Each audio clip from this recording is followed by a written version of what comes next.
और केदारनाथ की सेवाओं सुविधाओं से जुड़े हुए तमाम मुद्दों को समेटते हुए, सहेजते हुए और उनका जिक्र करते हुए हम लगातार आगे बढ़ रहे हैं। और ये हमारा जो केदारनाथ धाम का जो ये सफ़रनामा है वो लगातार जारी है और इस सफ़र में आप हमारे हम सफ़र बन के लगातार बने रहिए। तो साथियों, अभी हम छोटी लिंचौली के करीब हैं और एक चीज़ अभी यहाँ पे अनूप राणा जी मिले।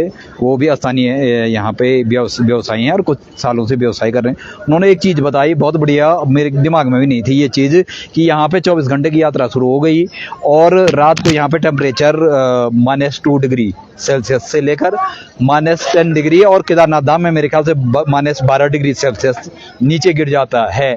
लेकिन रास्ते में कहीं अलाव की व्यवस्था मुझे भी नहीं दिखी वाकई में।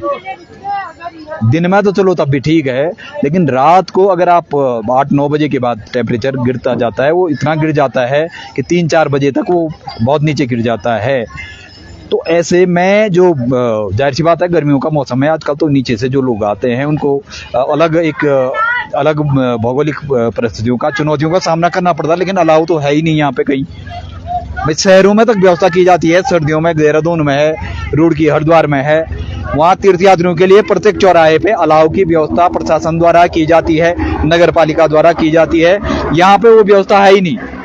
अब रात को यात्रा तो चल रही है लेकिन लोग ऐसे कम कपा रहे हैं। कई मेरे ख्याल से कुछ कैजुअलिटी वगैरह भी हो चुकी है यहाँ पे, उस कारण किसी को अटैक पड़ जाता है, कोई बहुत बीमार हो जाता है।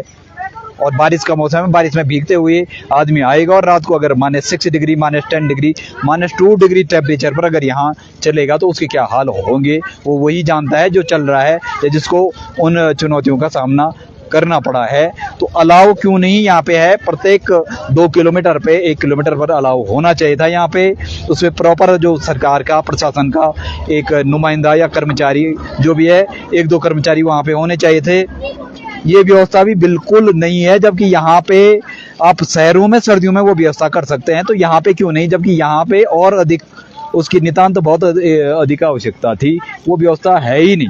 कल मैं रात को चल रहा था, मैंने भी देखा -6, मैं खुद भीगा हुआ था पूरा, तो -6 डिग्री टेम्परेचर यहाँ नीचे पहुँच गया था। और केदारनाथ में मेरे ख्याल से रात को 3-4 बजे तक तो -10 डिग्री, -12 डिग्री तक पहुँच जाता है टेम्परेचर। तो अलाव की व्यवस्था नहीं है। राणा जी ने बताया। राणा जी, ये अलाव की व्यवस्था पहले थी या अब नहीं है या कभी नहीं थी?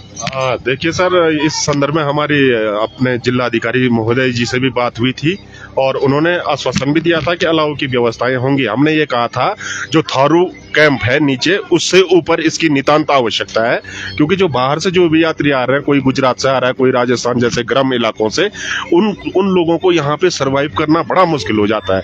हम रात को लगभग 9 बजे के बाद देख रहे हैं कि वो बिल्कुल कपाते हुए जा रहे हैं। परेशानी यह है कि उनका भी निश्चित समय है, वो कहीं रास्ते में स्टे नहीं कर सकते हैं। 2-3 दिन की छुट्टियां हैं, उसी छुट्टियों के दौरान उनको बाबा के दर्शन करने और वापसी जाना है। तो इन बड़ी ये थारू कैंप से लेकर और श्री केदारनाथ धाम तक अलाव की नितांत आवश्यकता है। मुझे लगता है इन्होंने सिर्फ जो है मंदिर के इर्द गिर्द ही अलाव की व्यवस्था इस साल की है, जबकि रास्तों में हर 2 किलोमीटर पे जहाँ पे रेन शेल्टर है वहाँ पे अलाव की नितांत आवश्यकता अभी भी है, जैसा यहाँ का मौसम है। तो ये ऐसा नहीं कि पहले थी अलाव की व्यवस्था, शायद कभी भी नहीं थी, सिर्फ मंदिर के इर्द गिर्द ही थोड़ा बहुत है, वो कह सकते हैं थोड़ा बहुत ही हो है। लेकिन जहाँ पे बहुत अधिक आवश्यकता थी रास्तों में, और खासकर रामबड़ा के बाद तो स्थितियाँ रात को, दिन में तो हम नहीं कह सकते, लेकिन रात को बहुत ज़्यादा तापमान गिर जाता है। आजकल 3-4 दिन से लगातार जो झमाझम बारिश हो रही है उसके कारण तो तापमान और भी गिर जाता है। लेकिन अब करें क्या? राणा जी ने कहा कि आश्वासन दर आश्वासन समय तारीखें बदलती जाती हैं और कल परसों में बरसों भी बीत जाते हैं। लेकिन वो एक सनी देओल का डायलॉग था ना कि तारीख पर तारीख, तारीख पर तारीख। तो यहाँ पे आश्वासन दर आश्वासन, आश्वासन पर आश्वासन के आसरे दिन, महीने, साल गुजर जाते हैं और कल परसों में बरसों बीत जाते हैं।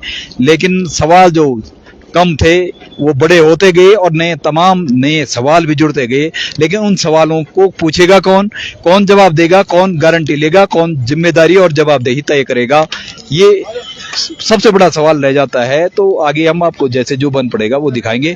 बहुत बहुत शुक्रिया, नमस्कार। और ये देखो आप, भक्ति और आस्था का जो सैलाब है वो उमड़ ही रहा है बाबा के दर पे। जय श्री केदार, जय बद्री विशाल और हर हर महादेव।